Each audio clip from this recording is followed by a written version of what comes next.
If you saw our Internet 4.0 video back in early 2023, where we installed this system right up here, you know that we are dead serious about our internet while traveling. We need solid 100% internet everywhere we go, and even sometimes while we're traveling, while we're towing this. So our setup is going to be way overkill for most people in that we run Starlink, T-Mobile, AT&T, and Verizon, and sometimes campground Wi-Fi all simultaneously. These all run through our Peplink Max BR2, which is right up here. But I say that not to scare you off like it's going to cost you a lot to get internet on the road. We have this system so that we can A, be covered everywhere, but also so that we can test things and try them out for you guys. All of those different connections run through our Peplink Max BR2. It manages them. It figures out what connection is best at any given time. So while we run a browser over here and a stream over here and a Dropbox thing over here, it handles directing the traffic wherever we want it to go, or in a lot of cases, wherever it decides is best.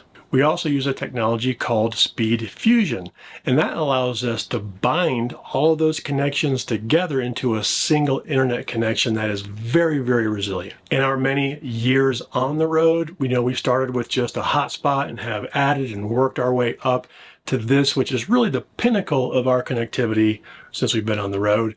If you want more information on this entire system, how it's all connected and wired, we do have a separate video on that. I'll link that below, and I'll probably reference that a few times in this video, because in this video we're going to be focusing strictly on the Starlink HP antenna. By HP I mean high performance. For this video I'm going to be covering why we're upgrading to this new antenna, because that's important. Going to cover the install of said antenna, and we're also going to talk about a bunch of tests I did on this antenna to prove its efficacy and to see if it meets the needs that we have. Because we want to know, does it work under trees? Does it work in motion? Those are all kind of important to us. And then we're also going to cover the pricing and other considerations when building out an internet system. This video might get a little bit technical, but I'll try to keep it at a pretty low level. It also, because of that, might run a little bit long. So we will, per usual, have chapter markers down below that you can use to skip around or come back and rewatch a segment. Also, per usual, we will have tons of links in the description down below. So when we talk about different plans and things like that, we will have those down below. So what gives? Why are we upgrading this pinnacle of our internet setup? Well, there's a couple of reasons, and I'll get into those, but first I want to define what this upgrade is and how it compares to what we're replacing, because there are caveats and catches to each one. The antenna that we're going to upgrade, or actually just replace actually, is the Gen 2, which is now deemed the, I think, standard actuated antenna. And that's the one that's rectangle. It was the second one that came out after the round Dishy McFlat face, and it, turns and points, which is hence the term articulated. Even though it's on their website, you can't purchase it anymore. Only the Gen 3 is available.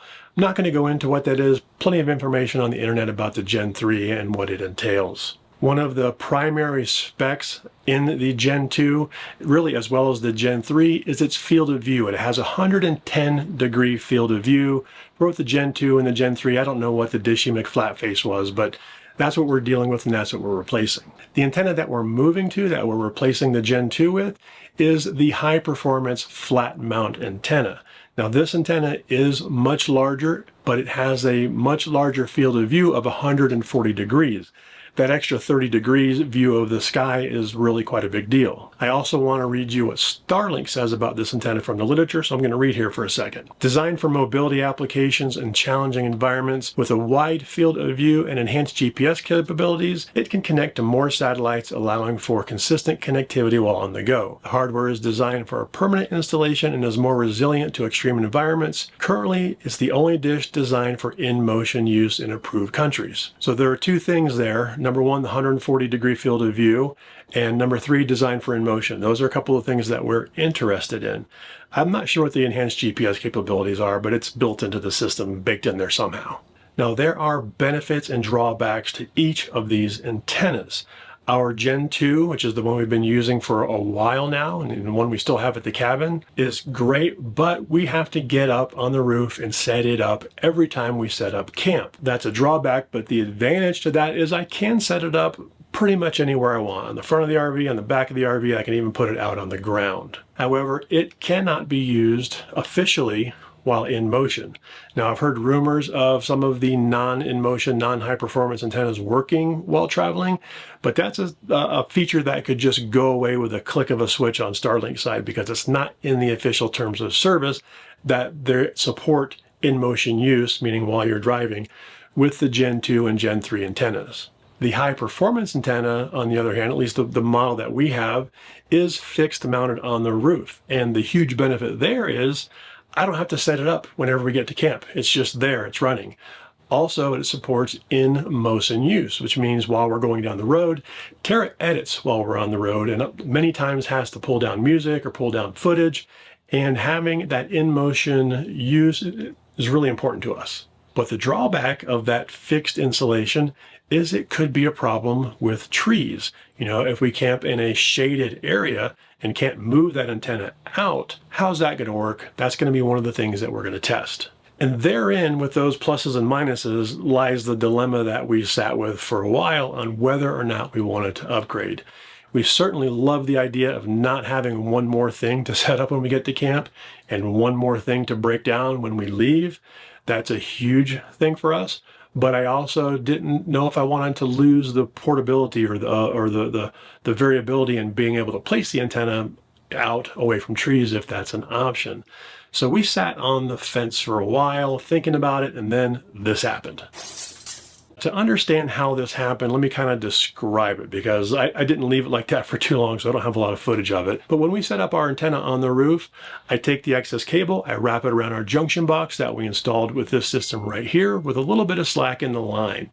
Now, a big gust of wind came, big gust, blew our Starlink off of the roof. That little bit of slack went taut, and it pendulumed right into our window, just like a SWAT team member trying to make entry on a house. Luckily, it hit with enough force to break only the first pane. We have dual pane windows, so our window was pretty much still intact, and I was able to tape that window up and travel with it like that until we got a replacement. That will be in a separate video, so be sure to subscribe if you want to see us replace that window, probably with some other projects. But that incident was the little bit of nudge that we needed to say, hey, let's just make the jump and try this other antenna out. So I reached out to our partners at Mobile Must Have, chatted with them about it, and they sent us this HP antenna to test. So thank you so much to our partners at Mobile Must Have. We'll have more on them later on when we talk about building systems, but they're a great, great provider of internet systems for mobile use. Whenever we partner with someone and get either a free product or a full sponsored video, we are never under any obligation for a favorable review. Our priority is our audience, that's you, and making sure that you're fully aware of all pluses and minuses of every system we test so that you can make your own decision. We often approach things from our own perspective, but we want to make sure you have all the information that we have to make a decision for yourself. So now that we know what it is we're installing, what it is we're replacing, let's jump into the install. It's really pretty simple, but I want to show you how simple.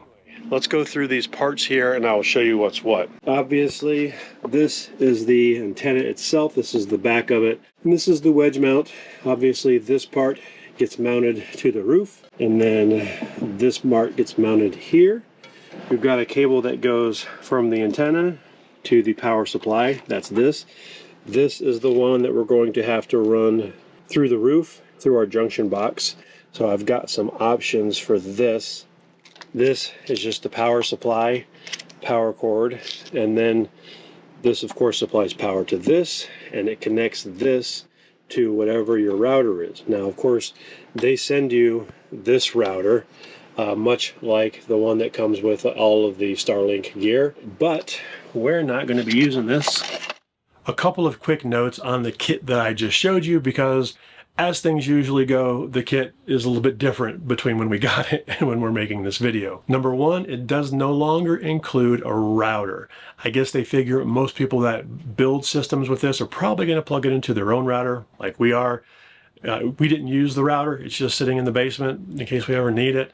But they're no longer including the router with the kit, which to me seems like a little bit of a price increase. It seems like if they're going to pull a big chunk of equipment out, they could lower the price a little bit, but I'm not Elon Musk, so I don't get to say. The second thing that is different in our kit versus what ships now is our kit came with an 8-meter, which is about 26 feet, I think, cable for the antenna to go from the antenna to the power supply. Now they're including a 25-meter, which is about 82 feet of antenna. Now this could be good or bad. I guess to have more cable is better than having not enough. And actually I do kind of like that, and we'll get into that in a bit as to why, even though we're only going from right here across and down to right here. I had a little bit of slack, but you might be able to use that slack if you've got the longer cable. Step one, of course, was to get the original Gen 2 and its gear all out of the way. So nothing to take off the roof because it's not installed, but I did get into our junction box, get the old cable out, pull all of our old stuff out of here. Now I kept that account active for probably about a week or two until we were satisfied that the HP antenna, when I say HP, I'm talking high performance, not Hewlett-Packard. When I got the HP antenna installed and I was happy with it, I deactivated that account and I also transferred it to myself. That kind of frees up the hardware and actually sends you a link that you can, if you decide to sell it, you can sell it and send them the link. But we're going to hold on to it and keep it as a spare. If we ever need it, I can activate it and we're good to go. So after I got the Gen 2 stuff out of the way, I got all the new gear up on the roof and I started at the junction box where we're going to be wiring this antenna through. Again, if you're curious about this junction box and all the stuff that's in there, go watch the old video that I mentioned earlier. Now, because I don't plan on cutting this cable and passing it through Ethernet like I did on the Gen 2, I'm not even sure if this cable is Ethernet or whatever, but I did not want to mess with any cables during this install in terms of cutting and splicing. So I needed to get the cable through the junction box. This little clamp / pass-through thing that you're going to see me using was a random find at Ace Hardware. Love Ace Hardware when you're trying to find little weird nuggets like that. But I cut a hole in our box using a Dremel tool. If you don't have a Dremel tool, you should get one. They're really, really handy for stuff like this. So I got a hole cut pretty much to shape where this little thing will click in, and I was satisfied with my ability to run this cable into our junction box. So from here, I wanted to pause that and head over and install the actual physical antenna so I know how much cable length I need. Mounting this antenna is really just as simple as it looks. I marked the holes where I wanted the mounting base, drilled some pilot holes per the instructions, put some lap sealant into and over each hole. I laid down the mount, put more lap sealant on top of the holes with the mount in. Then I screwed down the mount and put even more lap sealant on top. So we've got multiple sandwich, got a Dagwood of sealant and levels going on here. From there, attaching the antenna to that mount is super easy. You'll notice it's got kind of keyholes at the bottom, so you put 2 of your screws in first, then you put the antenna in, pop it in, and then put 2 more screws, they're machine screws, into threaded nuts inside the antenna. I did put some Loctite on those because I did not want those backing out and having our antenna flying off. So with the antenna physically mounted, I hooked up the cable to it, took out some of the slack between it and the junction box, and then I was able to pop my little sealant grommet / clamp, whatever the heck that thing is, in. I did seal it using regular silicone sealant, kind of on the inside and the outside, so again, I don't want any water intrusion here. And I put my excess slack into the junction box. That was one of the purposes there, was to hold that stuff. And then I fed the line down into our tech cabinet, which is right here. That's it for the up top antenna installation portion. Super, super easy, really simple. Now I say that because we have this junction box installed. You're going to have to find your own way to get cables from your roof into your RV. That's kind of a challenge that any RVer comes up with when they decide they want to install solar or an antenna or a cellular antenna or anything like that. So it's just one of those things you're going to have to figure out on your own on how to do that. Luckily, I had already figured it out. We have a junction box. Now the top side is done, it's time to do the wiring down here in the tech cabinet. Now this part is pretty simple. I've got the cable coming down from the antenna. It's going to go into the power supply. That came with the system. Now this power supply has 3 connections on it. One is for that antenna from the roof, one is for power, and one is to run to our router. And you can see those are very clearly marked on the bottom of the router. Wiring is super simple. Now that wire that I talked about going to the router, that will go to either the Starlink router if you opted for that, you don't have your own router, or if you're setting up like us, it'll go to whatever router you have chosen. Hopefully that's a Peplink. But I just connected that right to the WAN 2 port on our Peplink Max BR2. Again, more about that in the old video. For this testing, we signed up for the $250 a month mobile priority 50 gigabyte plan. What that means is we have priority data. I guess, that's kind of like priority over other Starlink users in your area. You're going to get priority over the standard users. Now, we've had standard forever and have great speeds, so I don't think we really need the priority part of that, so I wasn't that concerned about that. I just wanted it so it was the official version that supports InMotion. Now, I've heard that the Gen 2 and the Gen 3s also work InMotion, even though they're not officially supported. Like I mentioned before, that feature could kind of go away anytime, and if I needed InMotion, I may have to upgrade to this plan again. But after this testing, we do plan on downgrading to the standard plan. I think it's called Mobile Regional, which is like $150 a month. So let's jump into the testing. We've had this system now for a couple of months and have put it through its paces because I was really concerned about a few different options and things that were important to us.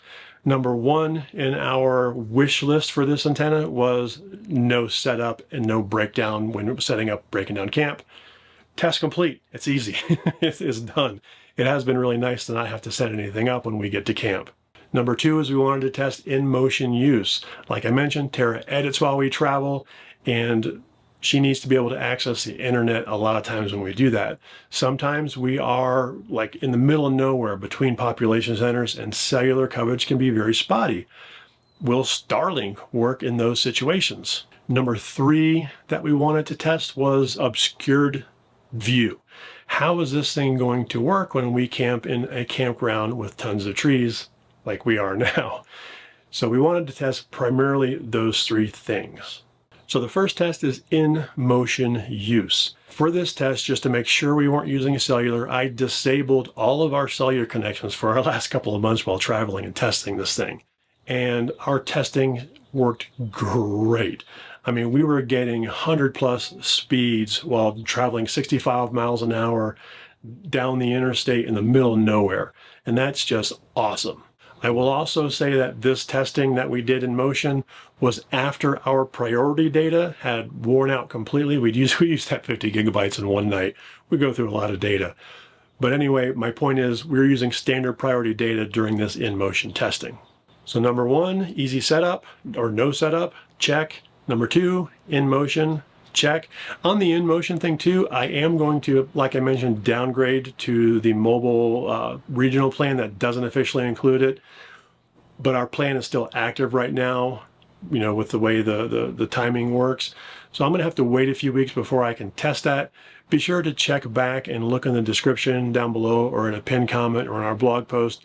After I test that InMotion using the standard plan, I'll let you know if that works. So test number three, obscured performance. Now, a lot of the places we were out west so far this year are just wide open and there's just no issue. But I knew we were going to have a tree-covered campground coming up soon. But during our travels, we had this unexpected tree coverage. So we were in this week overnight at this RV park, and not a lot of trees in here, as you can see, except for right over our Starlink. So I'm going to be curious to see how the Starlink does with what looks like pretty full coverage. I went into the Starlink app and I reset the coverage map thing that shows you if there's any obstructions. I'll let it repaint that. I'll be curious to see if this larger antenna with more elements and more power can handle being underneath a tree like this. So find out. So this is cool. I get to test it here as well as where we're headed. So on the app, I reset the obstruction map so it would like remap and kind of show me where the obstructions are. And I was really surprised what it came up with. We had been using the thing all night, watching TV, working, doing things, and never had a hiccup with Starlink. And when I looked at the obstruction map, it didn't match what I saw in reality. I thought it was going to be much more obstructed than that. I don't know if it was the type of tree and the type of leaves and it could kind of see through them or what. I don't know, but it worked great in that particular instance. Several days later after that test, we arrived here in this campground, which is just covered with trees. And they're like pine trees with thick needles and pine cones. So I was anxious to see how this one did because we're pretty well covered here. And you can see that reflected in this coverage map. Again, I set the obstruction map when we got here and let it rebuild it. And you can see here, we've got a little bit of an issue. We're pretty well obscured. I would guess this is probably 50%. maybe 40, 50%. It actually sees a lot more of the sky than I thought it was going to. But if you look at our statistics graphs, you can see several dropouts. So there are periods of time where we don't have a satellite to talk to and the internet is dropped. So that could be an issue if we were wanting to do things like remote desktop connections and Zoom calls. Having just the Starlink by itself could be an issue in this situation. But for things like streaming, we haven't really noticed that big of an issue. If you're not familiar, streaming software, if it's done well, can kind of compensate for short outages, 2, 5, 10 seconds. It buffers it so that it keeps playing stuff while it tries to reestablish a connection, then fill that feedback in. So streaming has been pretty good. We've had a couple of times where it pauses, spins, and then catches right back up.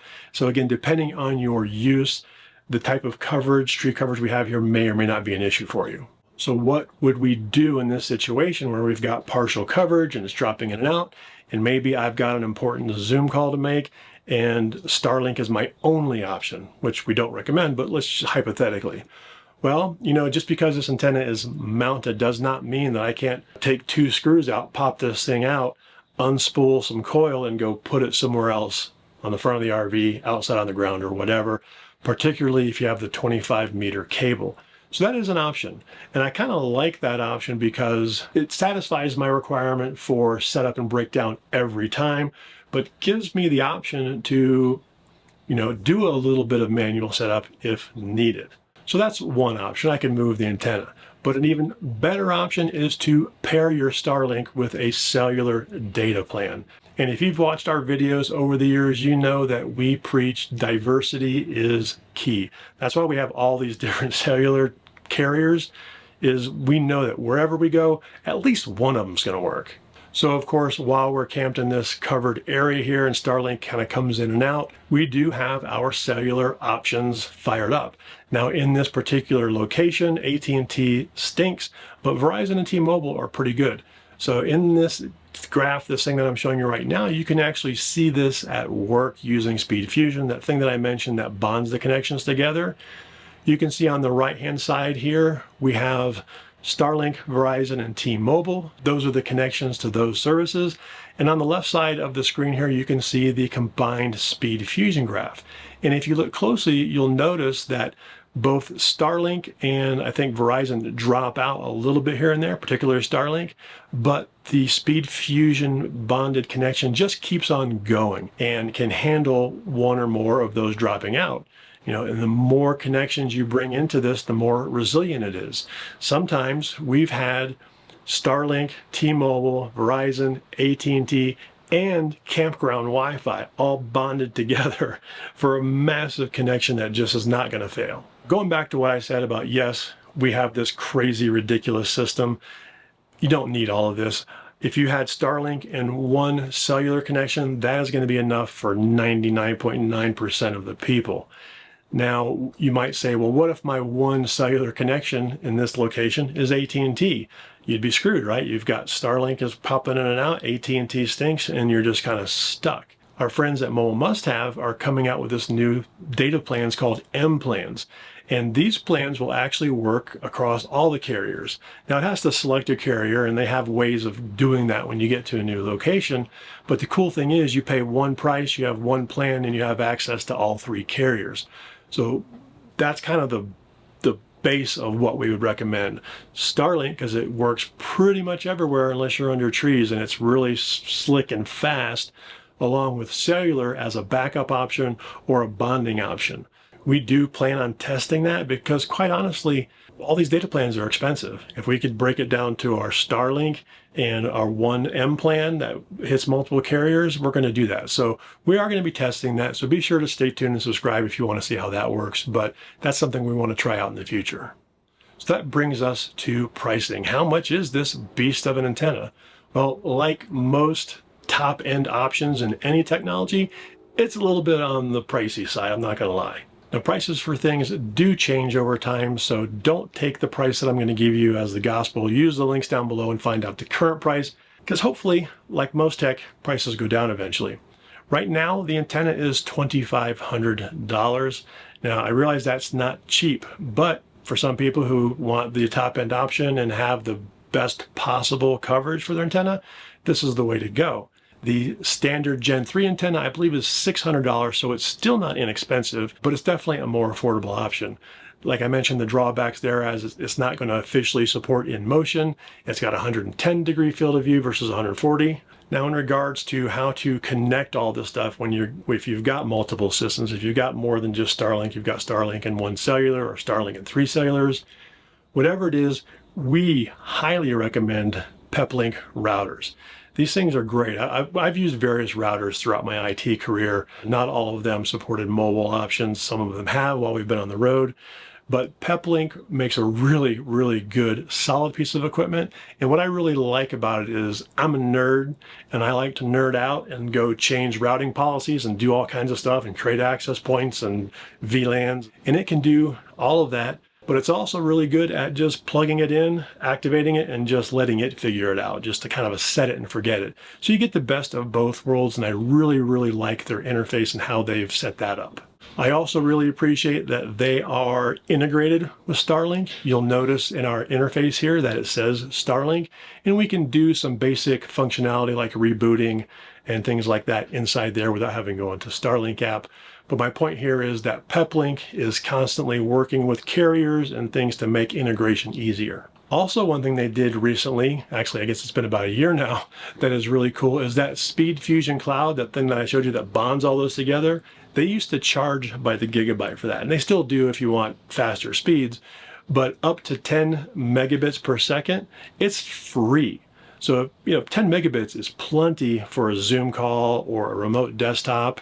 And if you want to have your multiple connections and have your stuff going through that resilient, redundant connection, free. That's awesome.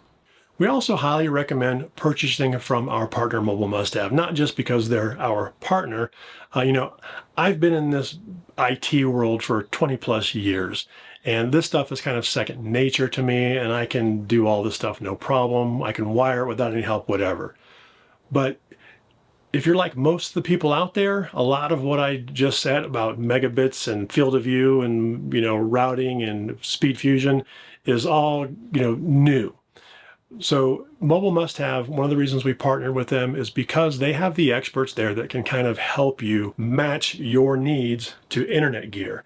And not only match them for your requirements and needs right now, but maybe give you a little bit of expansion room to expand in the future if you want to add more carriers or whatever. Mobile Must Have has 2 options. You can just call their number or you can fill out this form and they'll call you back, but they can help you through and kind of handhold you through not only the purchase and what to get to meet your needs, but also consult and help you set it up. Now, they do have a fee for that because that can be quite intensive. I think it's $79, but that is a great option if you're not familiar with this stuff. Another benefit, if you decide to order your bundle with a Starlink option, is they can ship your Starlink hardware right away, whereas I just checked Starlink site and they're still about 1 to 2 weeks away from delivery. So you can get your gear and get on the internet faster. And if you decide to add a cellular option into your bundle, they've got you covered there. They can give you the whole thing in one package, the data plans, the hardware, and all of that. Per usual, with any product or thing that we put on our channel, we're going to be using it. We're going to be testing it over time. And, even if it's 6, 8, 10 months, whatever down the road, if anything changes with our setup, if we find that this thing just isn't working for us now or whatever, we will update the description down below. We'll update our blog post down below. We'll also probably pin a comment because our goal is to make sure you're informed and have the latest information. And that's not always easy to do in a video because you're doing it right now and technology changes constantly. So if you haven't subscribed to our channel, please do so. You can always get the latest videos, including our travel stuff, which is fun. Please give us a thumbs up if you haven't already. We'll see you next time.